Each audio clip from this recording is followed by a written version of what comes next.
पति के साथ भोजन करती है दुष्ट स्त्री। इसकी बहुत बड़ी सजा मिलेगी तुझे।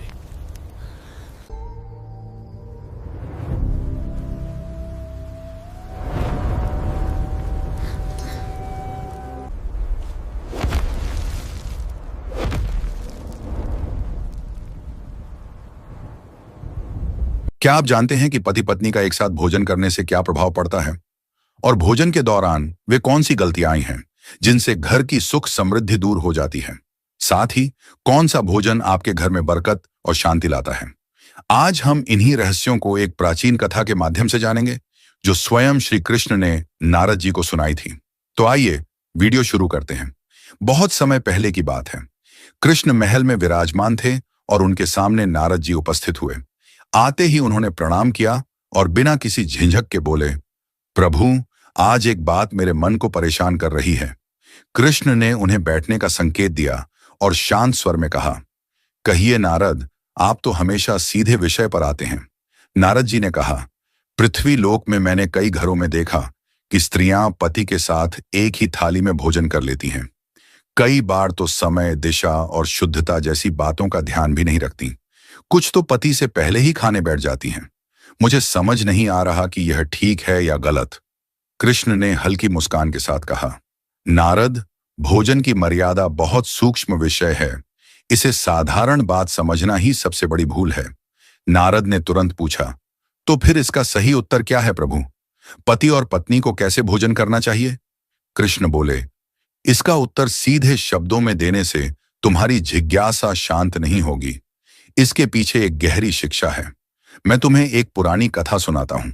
बहुत समय पहले एक नगर में एक सेठ रहता था, पर उससे ज्यादा उसके सौम्य स्वभाव और धर्मपरायण जीवन के लिए सम्मान करते थे।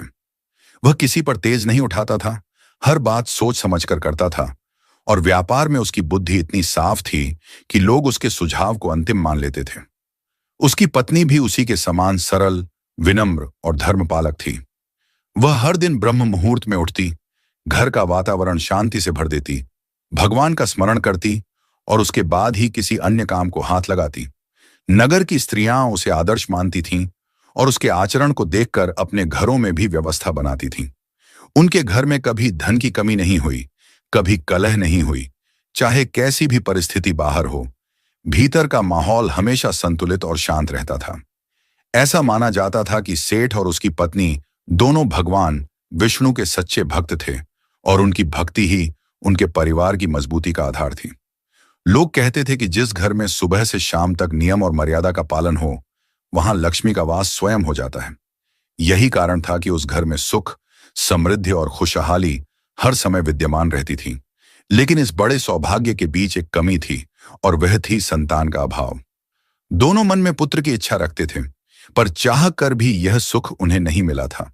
समय बीतता गया, वर्षों बीत गए, पर संतान का सुख दूर ही रहा। लोग कहते थे कि इतना पुण्य करने वाला दंपत्ति यदि संतान से वंचित रह जाए तो अवश्य ही इसका रहस्य किसी गहरे कर्म में है। पर सेठ और उसकी पत्नी कभी किसी से शिकायत नहीं करते थे। वे अपने कर्म करते रहे और भीतर से विश्वास रखते थे कि जब समय होगा तब भगवान कृपा करेंगे।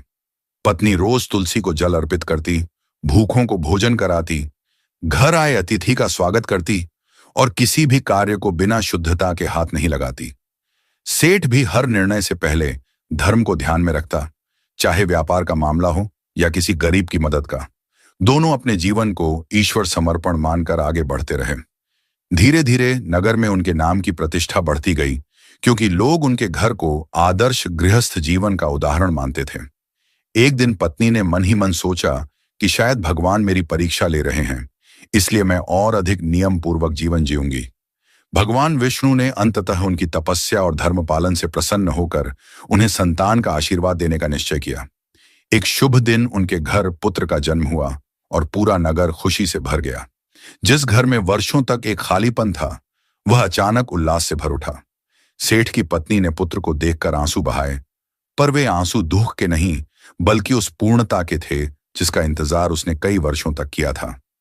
सेठ ने भी अपने पुत्र के जन्म को ईश्वर की कृपा माना और पहले दिन से ही प्रण किया कि वह उसे ऐसा संस्कारी और विवेकी बनाएगा कि वह आगे चलकर समाज के लिए उदाहरण बने।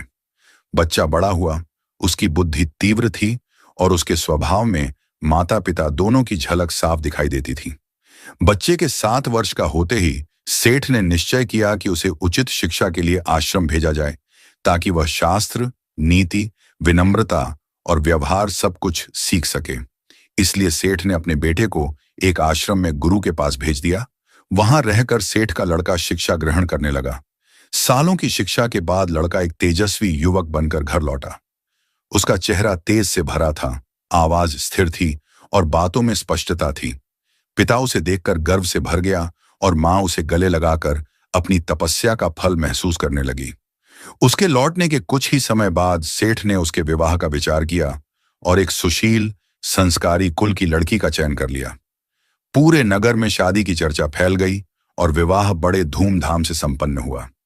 बहू घर आई, घर वालों ने उसे सम्मान दिया और गृहस्थ जीवन की जिम्मेदारियां सौंप दी। बहू के आने के बाद कुछ दिनों तक घर वातावरण हल्का और सुखद बना रहा। सास ने उसे हर बात धीरे धीरे सिखानी शुरू की और बहू भी हाँ में हाँ मिलाती रहती। लेकिन जैसे ही विवाह के शुरुआती दिन बीते, उसका अपना स्वभाव उभरने लगा। वह घर में प्रचलित नियमों को गंभीरता से नहीं लेती थी। सुबह उठने का समय अनियमित होने लगा, जबकि इस घर में ब्रह्म मुहूर्त का बड़ा महत्व था। सास उसे समझाती कि यह समय देवताओं का होता है और इस समय उठने से मन, शरीर और घर तीनों को शांति मिलती है। लेकिन बहू इसे आधुनिकता के हिसाब से बेकार की पाबंदी समझती। उसे लगता कि जब मन हो तब उठना ही ठीक है। धीरे धीरे उसकी आदतें बदलने लगीं और उसके साथ ही घर की दिनचर्या भी डगमगाने लगी। समस्या तब और बढ़ी जब बात भोजन की शुद्धता पर आई। कई बार अपने कमरे से सीधे रसोई में चली जाती, बिना हाथ मुंह धोए। कभी किसी भी दिशा में बैठकर खाना शुरू कर देती। सास ने अनेक बार समझाया कि भोजन पूर्व या उत्तर दिशा की ओर मुख करके करना चाहिए, क्योंकि इससे शरीर और मन दोनों संतुलित रहते हैं। उन्होंने यह भी बताया कि खाना शुरू करने से पहले अन्नपूर्णा माता को धन्यवाद देना चाहिए और भूखे जीवों के लिए प्रार्थना करना घर की संपन्नता बढ़ाता है। लेकिन बहू इन बातों को अनसुना कर देती। धीरे धीरे बहू की एक और आदत सामने आई, जिसने सास को चिंता में डाल दिया। वह कई बार अपने पति के साथ एक ही थाली में बैठकर खाना खाने लगती। कभी वह पति से पहले खाना शुरू कर देती। सास ने उसे धीरे से समझाया कि एक ही थाली में खाना शास्त्रीय दृष्टि से उचित नहीं माना जाता और गृहस्थ जीवन के संतुलन को बिगाड़ता है। पति से पहले भोजन करना भी अशुभ माना जाता है, क्योंकि इससे घर की लक्ष्मी शक्तियां कमजोर हो जाती हैं। लेकिन बहू इन बातों को पुराने जमाने की सोच कहकर टाल देती। समय बीतता गया और बहू की गलतियां बढ़ती गईं, जबकि परिवार अंदर ही अंदर चिंतित होता गया। सेठ का बेटा भी कई बार उसे समझाता कि मां कह रही हो तो उसका कोई अर्थ होगा, लेकिन बहू इसे सास की पुरानी आदत समझकर अनदेखा कर देती। धीरे धीरे बेटा भी असमंजस में पड़ गया। एक ओर मां की चिंता, दूसरी ओर पत्नी की नाराजगी। धीरे धीरे घर की शांति डगमगाने लगी। पहले जहां सुबह तुलसी चौरे से घंटी की मधुर ध्वनि आती थी, वहां अब बहू की उदासीनता ने एक अजीब सी चुप्पी पैदा कर दी। घर में मौजूद सकारात्मक ऊर्जा धीरे धीरे कम होने लगी। कुछ ही समय बाद इसका असर व्यापार पर भी दिखने लगा। सेठ का काम, जो पहले बिना किसी बाधा के चलता था, अब रुकावटों से भरने लगा। अब बिना कारण काम बिगड़ने लगा। लाभ की जगह घाटा आने लगा। सेठ को समझ नहीं आता कि ऐसा क्या हो गया है कि भाग्य का रुख एकाएक बदल गया। धीरे धीरे वह तनावग्रस्त रहने लगा और उसकी चिंता बेटा भी महसूस करने लगा। पर परिवार किसी को बताना नहीं चाहता था कि घर की ऊर्जा ही कमजोर पड़ चुकी है। धीरे धीरे घर में कलह बढ़ने लगा। बहू का स्वभाव चिड़चिड़ा होने लगा। बेटे और पत्नी के बीच झगड़े होने लगे और घर का माहौल बदल गया था। सास ने कई बार बहू को समझाने की कोशिश की, पर हर बार वही जवाब मिलता कि वह इन बातों पर विश्वास नहीं करती। बहू को लगता था कि उसका जीवन उसके हिसाब से चलेगा, चाहे घर की परंपराएं कितनी भी पुरानी क्यों ना हों। घर में बदलाव इतने शांत तरीके से हुआ कि पहले किसी को लगा ही नहीं कि इसका असर कितना गहरा होगा। लेकिन कुछ ही महीनों के अंदर माहौल पूरी तरह बदल चुका था। सेठ रोज सुबह दुकान जाते तो जाते समय चेहरे पर चिंता की रेखाएं पहले से गहरी दिखती। एक शाम जब वह भारी कदमों से घर लौटे तो पत्नी ने पूछा, आज भी काम नहीं बना क्या? सेठ ने थका हुआ सा जवाब दिया, न जाने क्या हो रहा है। जो सौदे हाथ में आते हैं वे पलट जाते हैं। मैं जितना समझने की कोशिश करता हूं उतना ही उलझ जाता हूं। पत्नी चुप हो गई, लेकिन उसके मन में बार बार वही बात घूमने लगी कि घर की मर्यादा कहीं ना कहीं टूट चुकी है। उधर बहू अपने हिसाब से ही घर चला रही थी। कई बार वह पति से पहले भोजन कर लेती। एक दिन सुबह जब सास ने देखा कि बहू सीधे रसोई में चली गई बिना हाथ मुंह धोए, तो उन्होंने धीरे से कहा, बेटी, पहले थोड़ा जल लेकर हाथ पैर धो लो, फिर रसोई में आना। रसोई शुद्ध स्थान है। बहू ने बिना पलटे कहा, माँ जी, इतनी सुबह उतनी ठंडे पानी से कौन धोए? रोज इतनी सफाई सफाई की बातें मत किया करें। मैं आजकल के समय की लड़की हूं। सास निरुत्तर रह गई, लेकिन उनके मन में दर्द सा हुआ कि बहू आदर से बात भी नहीं करती। धीरे धीरे सेठ का बेटा भी दो राहों पर खड़ा होने लगा। वह मां की भावनाएं समझता था, लेकिन पत्नी से तर्क करने पर घर में झगड़ा होने लगता। एक शाम वह बहू से बोला, देखो, मां की बातों में बुरा मानने जैसा कुछ नहीं है। यह घर उन नियमों पर ही टिका है जिन्हें तुम हल्के में ले रही हो। बहू ने तुनक कर कहा, तो क्या मैं सब कुछ छोड़कर बस पुरानी परंपराएं निभाती रहूं? मुझे भी अपनी सुविधा चाहिए। बेटे ने शांत होकर कहा, सुविधा ठीक है, पर घर की ऊर्जा भी तो देखनी पड़ेगी। बहू झंझलाकर बोली, ऊर्जा नहीं, ये तुम्हारी मां की बनाई पाबंदियां हैं। पति कुछ पल उसे देखता रहा। उन दोनों के बीच का यह पहला बड़ा विवाद था। इसी तनाव के बीच एक दिन ऐसा आया जब सास ने तय किया कि वह इस विषय पर बहू से खुलकर बात करेंगी। उन्होंने दोपहर में उसे बुलाया और धीरे से कहा, बेटी, तुमसे एक बात कहना चाहती हूं। घर की हालत दिन पर दिन खराब होती जा रही है और मुझे लगता है कि यह सब भोजन की मर्यादा टूटने से हो रहा है। बहू ने भौहें चढ़ाकर पूछा, तो आप कहना चाहती हैं कि घर बर्बाद मैं कर रही हूं? सास ने शांत स्वर में कहा, नहीं बेटी, मैं यह नहीं कह रही कि तुम जानबूझकर कर रही हो, पर कुछ नियम ऐसे हैं जिन्हें तोड़ने से अन्न देवता रुष्ट हो जाते हैं। बहू हंसते हुए बोली, मां जी, देवता किसी के खाने से नाराज होते हैं क्या? ये सब आपकी धारणाएं हैं। सास ने धीमी आवाज में कहा, धारणाएं नहीं बेटी, हमारे पूर्वजों का अनुभव है। हम स्त्रियां भोजन को पवित्र मानती हैं, इसलिए शास्त्रों में स्त्रियों को पति के बाद भोजन करने की सलाह दी गई है। बहू ने फिर वही जवाब दिया, मुझे इन सब में विश्वास नहीं, और वहां से उठकर चली गई। सास की आंखें भर आईं, लेकिन उन्होंने संयम रखा। वह जानती थीं कि बहू को समझाना अब कठिन होता जा रहा है। उधर सेठ दिन रात तनाव में रहने लगे। व्यापार का नुकसान इतना बढ़ गया कि उन्हें कुछ संपत्ति बेचनी पड़ी।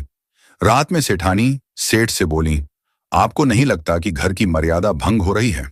सेठ ने गहरी सांस लेकर कहा, हाँ, लगता तो है, पर हम अपनी बहू पर जोर भी नहीं डाल सकते। बेटे का घर टूट जाए, यह भी नहीं चाहता। सेठानी ने सिर झुका लिया। धीरे धीरे यह संकट इतना बढ़ गया कि घर की शांति पूरी तरह समाप्त हो गई। बेटे और बहू में झगड़े बढ़ने लगे। बहू की जिद हर दिन तेज होती जा रही थी। एक शाम जब बहू फिर पति से पहले खाने बैठ गई और सास ने बस इतना कहा कि बेटी, एक बार उसे बुला लो, तो बहू पलटकर जोर से बोली, मां जी, मैं बच्ची नहीं हूं कि हर बात पर टोका टोकी सहूं। उस आवाज ने पूरे घर को चीर दिया। पति कमरे से बाहर आया और गुस्से में बोला, बस, बहुत हो गया। मेरी मां का इतना अपमान मैं बर्दाश्त नहीं करूंगा।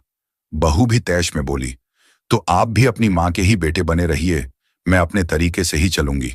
बात इतनी बढ़ गई कि लड़का गुस्से से बोला, अगर इतनी ही दिक्कत है तो आज से इस घर में मत रहो, और उसने बहू को धक्के से बाहर निकाल दिया। यह वह क्षण था जहां घर की सारी खुशियां, सारी मर्यादाएं और सारी उम्मीदें एक साथ टूटकर बिखर गईं। बहू ने बिना सोचे अंधेरे रास्ते पर कदम बढ़ा दिए। रात का समय था और आसमान पर बादल छाए हुए थे। रास्ते पर दूर दूर तक कोई नहीं, सिर्फ हवा की आवाज और बहू के कदमों की गूंज। वह चलते चलते खुद से बोलने लगी, आखिर गलती क्या थी मेरी? क्या बस इतना कि मैं अपनी तरह से जीना चाहती थी? क्या थोड़ा सुविधाजनक जीवन चाहना इतना बड़ा अपराध था? उसके भीतर दर्द था, लेकिन अभी भी जिद बाकी थी। वह आगे बढ़ी, गांव से दूर निकलती गई। रास्ता धीरे धीरे जंगल की ओर मुड़ रहा था, पर उसे परवाह नहीं थी। मन में बस एक ही बात घूम रही थी, अगर मेरे लिए कोई नहीं है तो मुझे भी किसी की जरूरत नहीं। जंगल में पहुंचते ही वातावरण और घना हो गया। उसी समय उसे पास के झाड़ियों में खड़खड़ाहट सुनाई दी।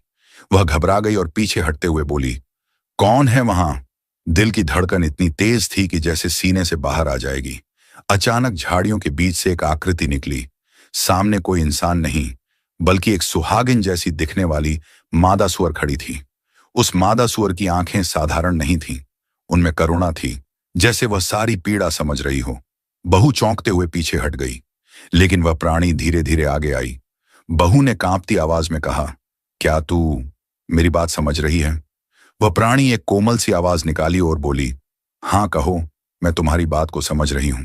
इसके बाद बहू पहली बार उस रात किसी के सामने अपना दिल खोल बैठी और दुखी स्वर में बोली, मुझे घर से निकाल दिया गया और शायद मैं इसकी हकदार भी थी। मैं घर की मर्यादा नहीं निभा पाई। माँ जी बार बार समझाती रहीं, पर मुझे लगा कि मैं सबसे अधिक जानती हूं। और अब देखो, मेरा घर, मेरा परिवार, मेरा जीवन सब टूट गया।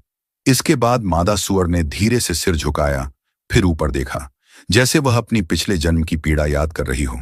बहू घबरा गई और बोली, तुम कौन हो? तभी वो मादा सुअर बोली, मैं भी कभी एक रानी थी। बहुत समय पहले मैं एक बड़े राज्य की रानी थी। नाम था सुरभि। राजा मुझसे प्रेम करते थे, लोग मुझे सम्मान देते थे और मेरे पास सभी सुख थे। पर एक कमी थी, मैं अपनी जिद की गुलाम थी। जो मन करता था वही करती। कोई नियम, कोई मर्यादा, कोई परंपरा मुझे अच्छी नहीं लगती थी। सुवर्णी ने आगे कहा, मेरे महल में भोजन की मर्यादा बहुत महत्वपूर्ण मानी जाती थी। रसोई से लेकर थाली तक हर चीज का नियम था, पर मैं इन बातों को बस पुरानी मान्यताएं समझती थी। मैं राजा के साथ ही भोजन करती, कई बार आधा छोड़ा हुआ भोजन उन्हीं की थाली में वापस ले जाकर रख देती। मुझे ये भी नहीं सोचना था कि अन्न देवता का अपमान कितना बड़ा पाप है। सुवर्णी का स्वर भारी हो गया और वो आगे बोली, अन्न देवता नाराज हो गए, पर उससे भी बड़ी बात यह थी कि मैं किसी की बात सुनती ही नहीं थी। मेरी सास बहुत धर्मपरायण थी। वे हर दिन मुझे समझाती कि भोजन की परंपरा घर को थामे रखती है, पर मैं उनका मजाक उड़ाती, कहती, ये सब तुम्हारे जमाने की बातें हैं। उन्हें दुख पहुंचता, पर फिर भी वे प्यार से समझाती रहीं। सुवर्णी ने कहा, एक दिन मेरी अवज्ञा हद से बढ़ गई। मैंने राजा की थाली में बचा हुआ भोजन लेकर रख दिया। ये मेरे राज्य में अत्यंत अशुभ माना जाता था। राजा ने कुछ नहीं कहा, पर अन्न देवता अत्यंत क्रोधित हुए। उसी रात जब मैं भोजन के बाद सोई, मुझे एक भयानक सपना आया। सपना नहीं, दंड था। इतना सुनकर बहू कांप उठी और बहू की आंखें फैल गईं। वो डरते हुए बोली, क्या दिखा सपने में? सुवर्णी ने उत्तर दिया, मैंने देखा कि पूरा महल अंधेरे में डूब गया है। रसोई की अग्नि बुझ गई है। अन्न देवता के विशाल रूप ने मुझे देखा और कहा, जो स्त्री अन्न की अवमानना करती है, जो भोजन की पवित्रता तोड़ती है, जो पति की थाली का सम्मान नहीं करती, वह अगले जन्म में उसी स्थिति में जन्म लेती है जहां भोजन की पवित्रता का कोई अर्थ नहीं, जहां वासना, गंदगी और अपमान ही जीवन बन जाते हैं। बहू का हाथ मुंह पर चला गया। वह कुछ कहना चाहकर भी चुप रह गई। सुवर्णी ने दर्द भरी आवाज में कहा, अगली सुबह जब मेरी मृत्यु हुई, मुझे मनुष्य नहीं बल्कि सुअर का जन्म मिला, और जब पहली बार आंखें खोलीं तो मैं कीचड़ में पड़ी थी। मेरे चारों ओर वही भोजन था जिसे मैंने अपने पिछले जन्म में अपवित्र किया था। बहू की आंखों से आंसू बहने लगे। सुवर्णी ने धीमे से कहा, यह मेरा दंड था, और आज जो गलती तुमने की, जो अनादर तुमने दिखाया, उसी मार्ग पर तुम भी बढ़ रही थी। इसलिए मैंने तुम्हें रोता देखा और पास आई, ताकि तुम मेरी तरह न बनो। बहू ने भारी आवाज में कहा, मैं सच में बदल जाऊंगी। मैंने अपनी गलती समझ ली है। मुझे घर लौटना चाहिए, है ना? सुवर्णी ने उसकी आंखों में देखा। हाँ बेटी, यही सही समय है। घर लौटो, अपनी सास से माफी मांगो, मर्यादा अपनाओ। परिवार नियमों से नहीं, भाव से चलता है, लेकिन जब भाव मिट जाए और अभिमान बढ़ जाए तो हर रिश्ता टूट जाता है। बहू ने सिर झुकाकर कहा, क्या मेरे घर वाले मुझे स्वीकार करेंगे?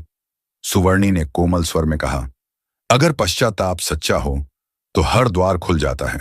बहू ने आंसू पोंछे उठकर सीधी खड़ी हुई। उसने अंतिम बार सुवर्णी की ओर देखा और बोला, तुम्हारी कहानी ने मुझे बदल दिया। मैं अब लौटकर सब ठीक करूंगी। सुवर्णी ने बस अपना सिर झुकाकर आशीर्वाद जैसा संकेत दिया। बहू जंगल से बाहर निकल गई। जंगल से बाहर निकलते समय बहू को लग रहा था कि उसके पैर जमीन पर नहीं, पछतावे पर चल रहे हैं। रास्ता वहीं था, पेड़ वहीं, हवा वहीं, लेकिन उसके अंदर सब बदल चुका था। रात लगभग बीत चुकी थी। दूर से अपने घर का आंगन दिखने लगा। घर की मशालें धीमी लौ में जल रही थीं, जैसे पूरा घर थक गया हो। बहू ने दरवाजे के सामने खड़े होकर गहरी सांस ली और हाथ कांपते हुए किवाड़ पर दस्तक दी। कुछ क्षण बाद अंदर से सेठानी की आवाज आई, कौन है? बहू का गला सूख गया। वह मुश्किल से बोली, मैं। बहू। सेठानी बहू के पास आई। चेहरे पर थकान, दुख और थोड़ी निराशा थी। उन्होंने बहू को सिर से पांव तक देखा। तुम यहां कैसे? घर से तो चली गई थी। बहू ने पलकें झुका दी। मां जी, मुझसे गलती हुई, बहुत गलती। मैं सब समझ गई हूं। आप जैसा कहती थी वही सही था। सेठानी कुछ क्षण तक चुप रही। फिर उन्होंने ठंडे स्वर में कहा, समझना आसान है, निभाना कठिन। तुमने हमारे नियमों को मजाक बनाया था। बहू तुरंत उनके पैरों पर बैठ गई। हाँ मां जी, लेकिन मैं अब सच में बदलने आई हूं। इस बार मैं बस सुनने आई हूं, समझने आई हूं, सीखने आई हूं। सेठानी चौंक गई। ये वही बहू थी जो हर बात पर तर्क देती थी, हर नियम को चुनौती देती थी। उन्होंने पूछा, यह बदला हुआ स्वर कैसे आया? बहू ने हल्की थकी आवाज में कहा, मैंने आज किसी ऐसे के दुख को देखा जिसने अपने जीवन में मेरी जैसी गलती की थी, और वह दुख इतना गहरा था कि उसकी कहानी सुनकर मेरा मन हिल गया। सेठानी ने भौं चढ़ाई। कौन था वो? बहू ने धीमे स्वर में कहा, एक स्त्री जिसे आज सूअर का जन्म मिला है, सिर्फ इसलिए कि उसने भोजन की पवित्रता तोड़ी, मर्यादा तोड़ी और अपने रिश्तों की इज्जत नहीं रखी। कुछ क्षण तक वातावरण बिल्कुल शांत रहा। फिर अचानक भीतर से सेठ बाहर आए। उन्होंने कठोर स्वर में पूछा, तुम वापस क्यों आई हो? हमारे बेटे को तुमने दुख दिया, घर का नियम बिगाड़ा, और अब रात के सन्नाटे में लौट आई। बहू रोते हुए बोली, क्योंकि अब मैं भागना नहीं चाहती। मैं गलत थी। मेरे अभिमान ने मुझे अंधा कर दिया था। अगर आज भी आप कहें तो मैं अभी इसी समय लौट जाऊं, लेकिन पहले मेरी बात सुन लीजिए। सेठानी ने सेठ को धीरे से कहा, सुन लेते हैं।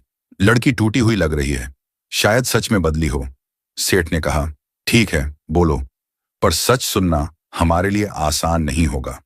बहू ने कहा, मां जी, बाबूजी, मुझे समझ आ गया है कि घर की मर्यादा सिर्फ नियम नहीं, सुरक्षा है। मैं सोचती थी ये परंपराएं पुरानी हैं, लेकिन आज समझ आया कि ये ही घर को जोड़ती हैं। सेठ ने गंभीर आवाज में पूछा, तो तुम अब क्या चाहती हो? बहू ने सिर झुकाया। बस एक मौका, ताकि मैं अपनी गलती सुधार सकूं, ताकि मैं वही बहू बन सकूं जैसी आप हमेशा चाहते थे। सेठानी की आंखें नरम हो गईं। उन्होंने धीरे से कहा, मौका हर किसी को मिलता है, पर सच्चे मन से लौटने वाले बहुत कम होते हैं। अगर तुम्हारा मन सच में बदल गया है तो उठो, अंदर आओ। इसके बाद समय बीतते बीतते घर का वातावरण बदलने लगा था। शुरू में जिस घर में तनाव, क्लेश और एक अजीब सी घुटन का माहौल था, वही घर अब धीरे धीरे शांत होने लगा।